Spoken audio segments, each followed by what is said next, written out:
Ladies and gentlemen, boys and girls, cats and kittens, welcome back to the podcast.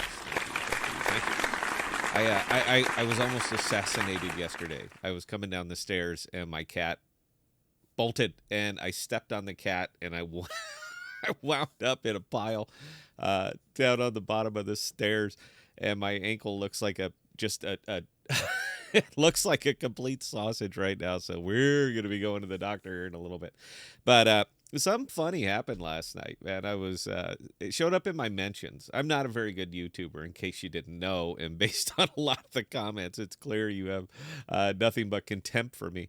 But you can't please everybody, man. You need a thick skin if you're gonna, put your face on camera and talk into a microphone. You're always gonna piss off somebody. But it was actually an apology video. They mentioned me, called me out and everything. Apologies to the dark side. You were right about AMP, and it. Honestly, man, it takes guts to make a video like that. I don't take anything personally. All right, I really don't. It's everybody. Crypto's nuts, man, and uh, if you swim in these waters long enough, you're going to get burned. You're going to have victories. You're going to have defeats. You're going to have everything, man. This is just a crazy world. And it's crazy because all the money is working against each other. I am working against you. We are not allies here. The developers are working against us. Everybody is working against everybody else out here. So it's tough.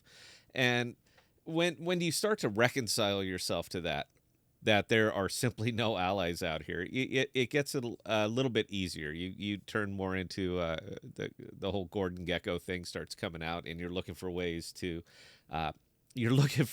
try to game the gamers. That's really where it comes down to. They have all the time in the world, by the way. They are the casino. They are the house. All right, and all they got to do is wait you out. So you need to stay aggressive and find different ways to make it work. But anyway, back to that little apology. Thank you, by the way, man. Means the world to me.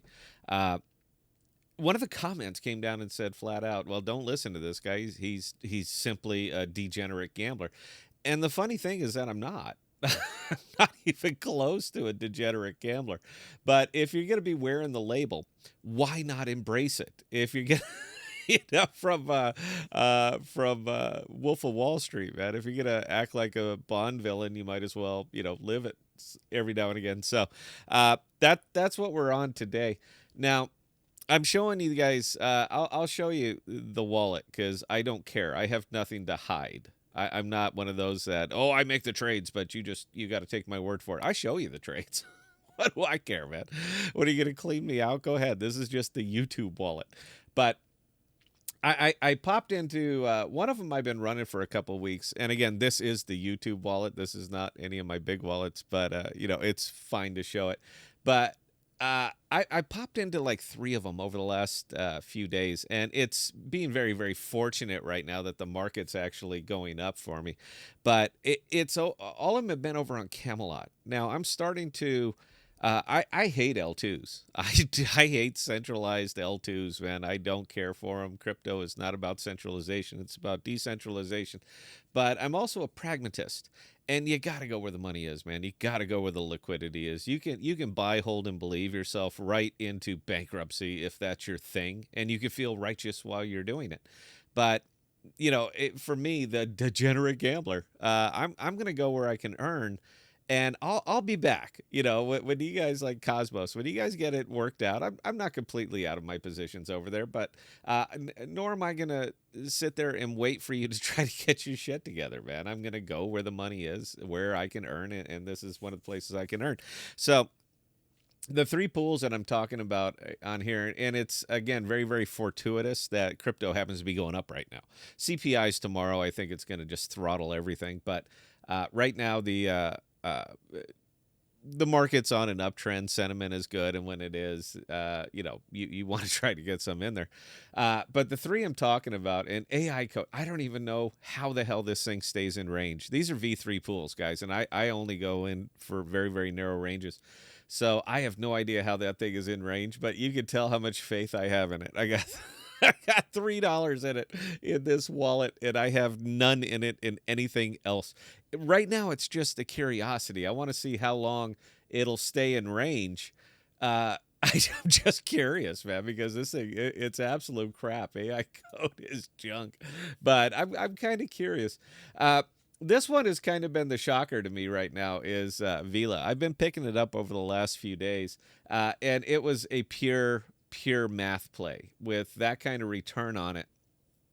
I can get a good percentage of my initial deposit back. I can get that almost every single day with an APR like that, and a surprising amount of TVL. I mean, I understand 31. That's not a lot of TVL, but for a token like this, that is. And the funny thing is that it's kind of running like a madman right now. So every now and again, the math works out. The degenerate gambler, every now and again, when you make very specific buys, sells, and you can put some context on the reason, it works out. All right, this one happens to be working out. I will be clearing this position shortly, probably after the video. I'm sorry, man. Look, I'll take. I'm happy to take a 10 or 15%. Anytime, man. That I deal in volume, man. 10% is a very hell of a good day. So I'll probably be clearing that one out. The only reason that I was in it at all was for this stupidly high, unsustainable APR. Even in a V3 pool, man, that's ridiculous. So we're going to be, once in a while you luck out. I do like the V3 pools. I got really lucky with DMT. And it doesn't turn into a habit for me by any means. But everybody gets lucky once in a while. If you're gonna gamble, sometimes when you toss that Yo 11, sometimes it comes in, and we got fortunate on that one. This one is just the absolute wild card. Ush, it's basically, from what I'm seeing on this, it's basically just a smart contract. I mean, that's all it is.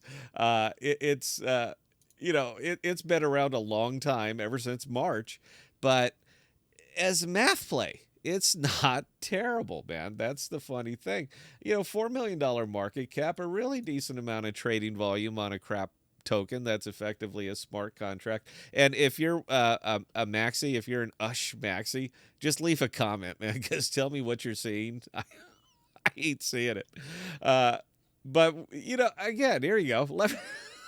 11,540%.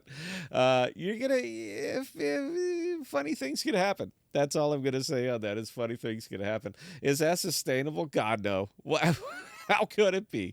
I mean, how could that be sustainable for anything, any moment at all? And again, on this wallet, you can tell that I have an awful lot of faith in that. You know what? You take a flyer, man. That's all it is. I'm just also curious to see how long this one will stay in range. That's all. That's all I'm looking for, man. It's I'm in this one. These are YouTube pools. That's what they are. And I talk about it on the Discord. Why'd you buy that? Well, for YouTube, so I can make a video and show that, oh, look, I'm kind of buying this one.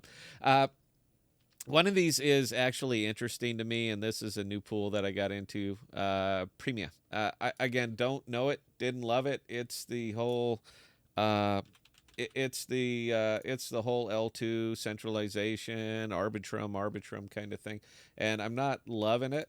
It hasn't been around that long. It is not exactly. I'm 2021. I mean, it launched just before the bubble, and over the period of the 2 years that it's been out, it really hasn't done much. Market cap's not terrible. It's really not. The trading volume is meager. There effectively is none, man. Look, this thing is a forgotten son. So I like that. I actually like the whole forgotten son thing because I just want it to stay quiet. That's all I'm looking for. When you're in a pool, particularly in a V3 pool, you do not want this saying something that has crazy action on it, man, because you're going to swing out of range constantly. So you do not want wild action on it. That is my calculated risk. My calculated risk is for that right there. Just a staggeringly high APR on a token that's effectively flat. I mean, this thing is awful. And it's like a 60, it's like a 3-to-2 ratio on the token in here. You're putting in a hell of a lot more premia than Ethereum. And I'm going to farm a token I don't really want. I don't really want a whole hell of a lot of it, but it is what it is. So again, if you're going to be labeled a DGen gambler, why not be a DGen gambler? But I don't consider that one a huge, huge gamble. I mean, I'm pretty sure that most of that TVL is put in by Premia itself, and there's simply no action on the token. But we're going to keep our eye on that one, and I will come back and revisit it. Arbitrum, uh, again, I'm only in it for the APR. I mean, that's it. And Arbitrum, fortunately, has been running more or less steady. What you are looking for in a V3 pool is something that is running flat. That's kind of where you want to be. You're not going to get a lot of swaps on this. That's kind of the kicker. There's not going to be a whole hell of a lot of action on this. But you know what, man? Any gain is good gain in this market. So, okay. Anyway, guys, that's it. I have to go to the doctor and find out what the hell I did to my ankle, man. It is icky. That's it. Questions, comments, scott@thepodcast.com. I answer any and all. And until next time, please stay safe. Please be smart with your money. Cheers.